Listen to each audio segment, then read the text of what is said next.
प्रश्न द्विघात समीकरण 3x का वर्ग माइनस 2 करनी 6x प्लस 2 बराबर 0 के मूल ज्ञात कीजिए। इस प्रश्न में हमें द्विघात समीकरण 3x का वर्ग माइनस 2 करनी 6x प्लस 2 बराबर 0 के मूल ज्ञात करना है। और इस प्रश्न को हल करने के लिए हम लिखेंगे हल दिया है और उसके बाद में ये जो द्विघात समीकरण हमें दिया है इसको हम यहाँ पर लिख लेंगे। अब इस समीकरण के मूल हम गुणनखंड विधि के द्वारा ज्ञात करेंगे और गुणनखंड विधि द्वारा मूल ज्ञात करने के लिए क्या किया जाता है, जो समीकरण होता है उसके दो खंड दो टुकड़े किए जाते हैं और उसके दो टुकड़े करने के लिए वो जो समीकरण होता है उसका मिडिल टर्म मध्य पद को तोड़ा जाता है। मिडिल टर्म के दो टुकड़े किए जाते हैं। ठीक है, तो इसके दो टुकड़े करना थोड़ा सा मुश्किल होगा क्योंकि यहाँ पर करनी 6 है। इसको हम सावधानी से सोल्व करेंगे। इसके लिए हम क्या करेंगे, ये जो पहले 3x वर्ग है इसको लिख लेंगे। यहाँ पर करनी 6x कितनी बार लिखा हुआ है, 2 बार, तो इसको हम एक एक बार अलग अलग जगह लिख देंगे। ठीक है, क्या करेंगे, करनी 6x ये एक बार लिखा, ठीक है, और करनी 6x 2 बार लिखा। ठीक है, इन दोनों को जोड़ेंगे वापस से 2 करनी 6x हो जाएगा, पर हमें माइनस का चाहिए तो दोनों जगह हम माइनस लगा देंगे। वापस जोड़ेंगे इसको, -2 करनी 6x हो जाएगा। ठीक है, अब उसके बाद में ये +2 बराबर 0।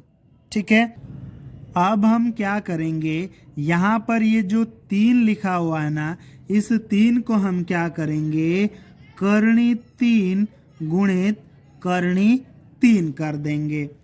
करनी 3 गुणित करनी 3 गुणा करेंगे तो देखो दोनों सेम है, तो इस पूरे की घात 2 आ जाएगी और घात 2 से करनी हट जाएगी तो वापस ये 3 हो जाएगा। ठीक है, तो इस 3 को करनी 3 गुणित करनी 3 हम लिख सकते हैं। ठीक है, अब ये x वर्ग, ठीक है, अब माइनस ये जो करनी 6 लिखा हुआ है इस करनी 6 को 2 गुणित 3 लिख सकते हैं हम करनी में। ठीक है, और ये x, फिर माइनस यहाँ पर ये करनी 6 लिखा हुआ है, इसको करनी के अंदर 2 गुणित 3 लिख सकते हैं 6 को। ठीक है, फिर ये x प्लस यहाँ पर ये जो 2 लिखा हुआ है इस 2 को हम करनी 2 गुणित करनी 2 लिख सकते हैं, क्योंकि करनी 2 गुणित करनी 2 वापस गुणा करेंगे घात 2 हो जाएगी, घात 2 से करनी कट जाएगी तो वापस 2 ही मिलेगा। ठीक है, तो 2 को करनी 2 गुणित करनी 2 लिख सकते हैं। ठीक है, अब आगे देखना, इसको तो हम ऐसा ही रहने देंगे, करनी 3 गुणित करनी 3 और ये x वर्ग। अब देखना ये दोनों की दोनों करनी के अंदर है और दोनों के बीच में गुणा का चिन्ह है, तो क्या हुआ, यहाँ पर ये जो 2 है ना इसको भी करनी मिल जाएगी और ये जो 3 है इसको भी करनी मिल जाएगी और ये x आ जाएगा। फिर ये माइनस का चिन्ह, यहाँ पर भी 2 को करनी मिल जाएगी और 3 को भी करनी मिल जाएगी, अलग अलग करनी में हो जाएंगे। ठीक है, वापस गुणा करेंगे तो वापस दोनों एक ही करनी में आ जाएंगे। ठीक है, तो अलग अलग करनी बढ़ भी जाती है। ठीक है, तो यहाँ हमने बांट दिया। अब ये करनी 2 गुणित करनी 2 और बराबर 0। अब हम यहाँ पर क्या करेंगे, 2 का ये पूरा जोड़ा बना लेंगे। ठीक है, अब हमने जोड़ा बना लिया। इस पहले वाले जोड़े में देखो क्या क्या चीज़ें सेम है, यहाँ करनी 3 है, यहाँ भी करनी 3 है और x भी है। ठीक है, तो यहाँ से क्या कॉमन आएगा, करनी 3x ये बाहर हो जाएगा, एक करनी 3 गया तो एक करनी 3 बचेगा। ठीक है, x की घात 2 मतलब x गुणित x, एक x गया तो एक x बच जाएगा। ठीक है, यहाँ से करनी 3 और x दोनों गए तो क्या बचेगा, माइनस करनी 2। ठीक है, अब आगे देखते हैं ये जो दूसरा जोड़ा है, इस दूसरे जोड़े में क्या क्या चीज़ें सेम दिख रही है। करनी 2 यहाँ है, यहाँ भी करनी 2 है, तो करनी 2 हम कॉमन लेंगे, पर स्टार्टिंग में ही माइनस है तो यहाँ से माइनस करनी 2 कॉमन लेंगे तो अंदर के सभी जो है उनका चिन्ह बदल जाएगा। ये पहला वाला माइनस का है तो ये प्लस का हो जाएगा। ठीक है, करनी 2 यहाँ गया तो करनी 3 और x बच जाएगा, और ये देखो ये प्लस का है तो माइनस कॉमन ले रखा है तो ये माइनस हो जाएगा। एक करनी 2 यहाँ से गया तो एक बच जाएगा। ठीक है, और बराबर 0। अब यहाँ पर देखना ये जो पूरा है ना, इस पूरे को एक जोड़ा समझ के चलो।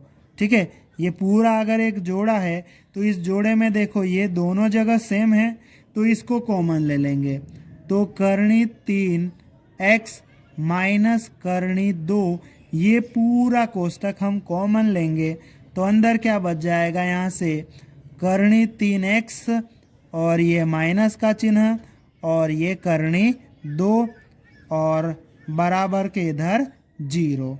इस प्रकार से हमने जो हमें समीकरण दिया था उसके 2 खंड 2 टुकड़े कर लिए हैं। अब हम क्या करेंगे, इन दोनों टुकड़ों को 0 के बराबर रखेंगे। ठीक है, तो ये जो पहला टुकड़ा है हमारे पास में करनी 3x माइनस करनी 2, इसको हम 0 के बराबर रखेंगे, फिर या लिखेंगे, और ये जो दूसरा टुकड़ा है करनी 3x माइनस करनी 2 बराबर इसको भी 0 रखेंगे। ठीक है, अब क्या करेंगे, हम इन दोनों टुकड़ों को सोल्व कर लेंगे। ठीक है, तो देखो यहाँ पर हमें x का मान निकालना है। ठीक है, x का मान निकालना है तो करनी 2 को उधर भेजेंगे, तो ये करनी 3x बराबर ये 0, ये करनी 2 इधर माइनस का है उधर जाएगा तो प्लस का हो जाएगा। ठीक है, तो ये करनी 3x बराबर 0 प्लस करनी 2 कितना होगा, करनी 2। यहाँ पर हमें x का मान निकालना है तो ये करनी 3 भी हटाएंगे, करनी 3x के साथ में चिपका हुआ है मतलब गुणा में है, बराबर के उधर जाएगा तो करनी 2 के बटे में चले जाएगा, तो x बराबर करनी 2 इसके बटे में आ जाएगा करनी 3। यहाँ पर ये देखना कि ऊपर वाला भी करनी में है नीचे वाला भी करनी में है और दोनों के बीच में बटे का चिन्ह है। ठीक है, तो ये एक ही करनी के अंदर आ जाएंगे। ठीक है, तो x बराबर ये पूरे दोनों एक ही करनी के अंदर आ जाएगा। ठीक है, तो करनी के अंदर ये हो जाएगा 2/3। ठीक है, और इसी तरह से हम दूसरा ये जो टुकड़ा है इसको भी सोल्व कर लेंगे। ठीक है, यहाँ पर पहले हम या करके लिख लेते हैं। ठीक है, इस दूसरे टुकड़े में सोल्व कर रहे इसको, तो ये करनी 3x इधर रहेगा, ये बराबर का चिन्ह और 0 इसको उधर भेजेंगे प्लस का हो जाएगा। ठीक है, और ये करनी 3x बराबर 0 प्लस करनी 2 ही आएगा। ठीक है, x का मान निकालना है तो ये करनी 2 के बटे में आ जाएगा। ठीक है, अब ये दोनों करनी के अंदर है, दोनों के बीच में भाग का चिन्ह बटे का चिन्ह है तो दोनों एक ही करनी के अंदर आ जाएंगे। ठीक है, तो इस तरह से ये करनी के अंदर हो जाएगा 2/3। इस प्रकार हमने x के ये जो 2 मान निकाले हैं ये दोनों ही मान दिए गए द्विघात समीकरण के मूल है। अतः द्विघात समीकरण 3x का वर्ग माइनस 2 करनी 6x प्लस 2 बराबर 0 के मूल करनी के अंदर 2/3 और करणी के अंदर 2/3 है और यही हमारा उत्तर है।